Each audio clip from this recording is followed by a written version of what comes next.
kita kembali ke lab untuk belajar tentang optik. Hari ini secara khusus mengenai pemantulan cahaya oleh cermin cekung, juga pembentukan cahaya bayangan oleh cermin cekung. Kalian siapkan buku halaman 22-23 ya. Buku praktikum halaman 22-23. Nah, alat-alat kita ini meja optik, kemudian ada perangkatnya ya. Ini adalah layar untuk menangkap bayangan. Kemudian ini objeknya berupa lilin yang menyala. Kemudian perangkat utama di sini adalah cermin cekung.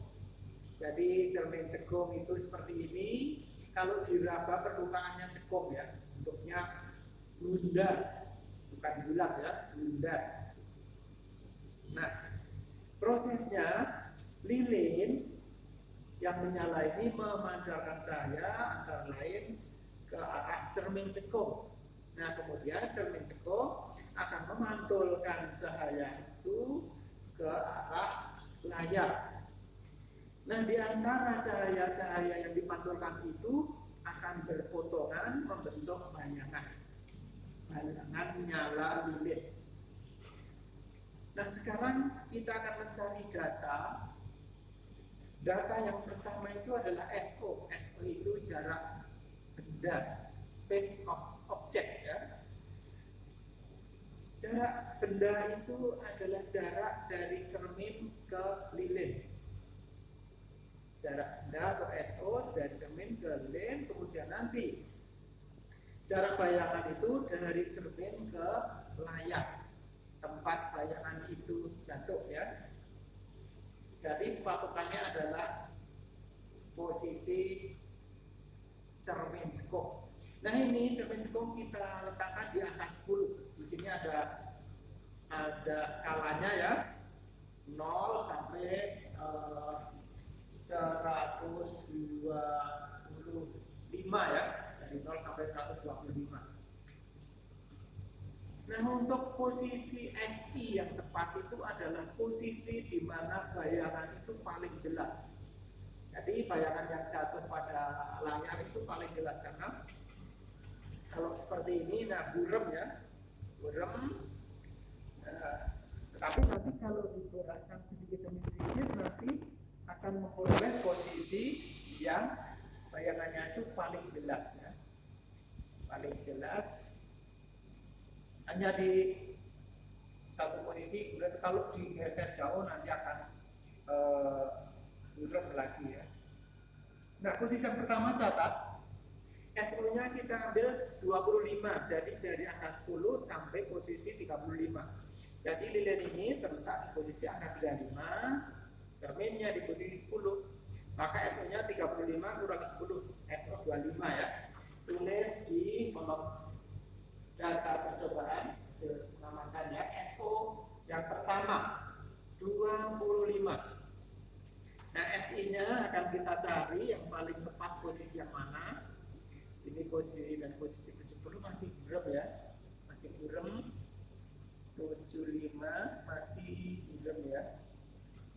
75, 78 masih sedikit burem, mungkin tuh posisi 80 ya. Posisi 80 itu bayangannya jelas sekali. Maka SI-nya itu 80 kurangi 10, 70. Nah, tulis SI-nya 70. Jadi SO-nya 35, SI-nya 70. Data pertama ya. Nah, terus data kedua, ini akan kita geser ya. Akan kita geser ke arah angka 40. Berarti SO-nya ya, SO-nya itu 40 kurang 10. SO yang kedua, data kedua tulis SO-nya 30, data yang kedua. Nah, sekarang kita akan cari SI-nya berapa, posisi bayangan yang paling jelas ya. Kita lihat masih burem. Nah, sudah mulai jelas ya.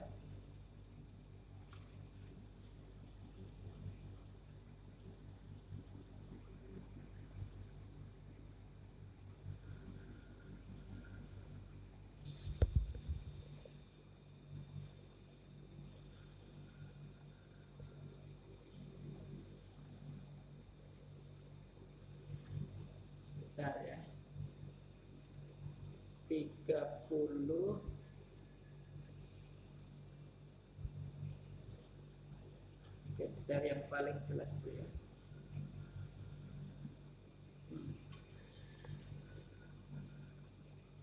Nah, ini posisi 58 ya.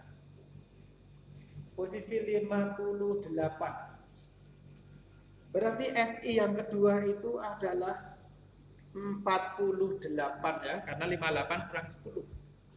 Tulis di sini SI yang kedua 48 ya. 48.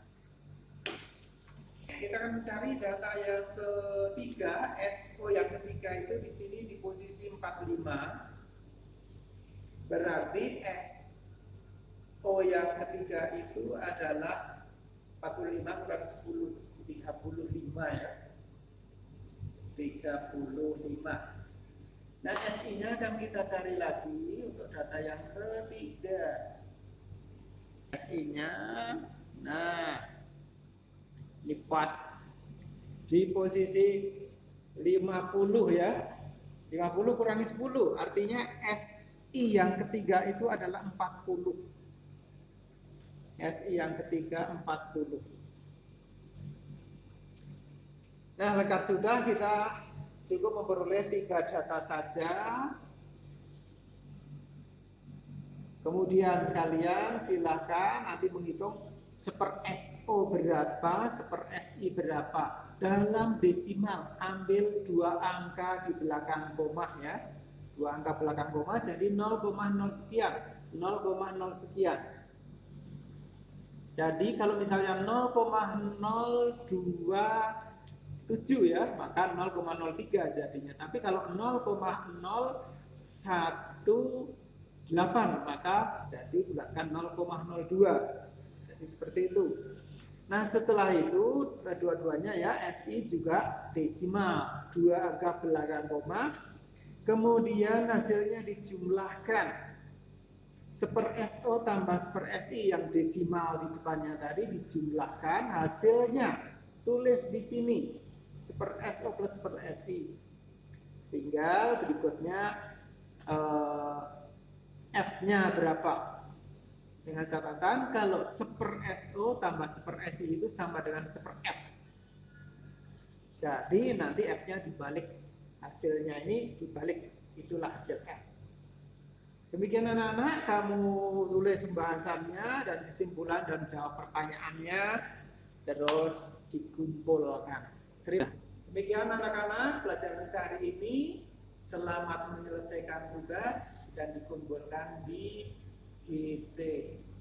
Terima kasih, selamat pagi.